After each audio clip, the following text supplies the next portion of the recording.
Within a month, the Hearst campaign had shifted. Now the target wasn't just the film. Hearst's American Weekly started researching an expose on Wells' private life. Would he be available to talk about Dolores Del Rio? Wasn't she married when he took up with her? A whisper campaign questioned Wells' willingness to serve his country.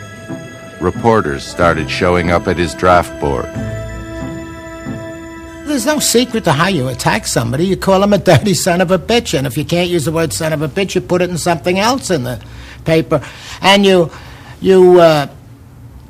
don't have any sidelines. I mean, you run out of bounds at all times. You always suggest sodomy. Always. That's important. And the communism business, which was lousy, a cheap, rotten way to hurt somebody, and it would stick in America. You know, by pointing a finger and calling him a communist. That could stick. When Wells opened his Broadway play, Native Son, the review in Hearst's Journal American called it propaganda that seems nearer to Moscow than to Harlem. That week, the FBI opened a file on Wells. This story happened in a small town near the Mexican border. We'll call it Benton, because I never heard of any town by that name.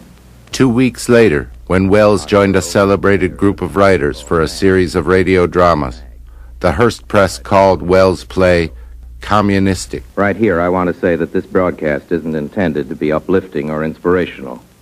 It hasn't any moral at the end of it or any message. These Hearst clippings formed the core of the FBI file that would be labeled Wells Orson, native born, communist.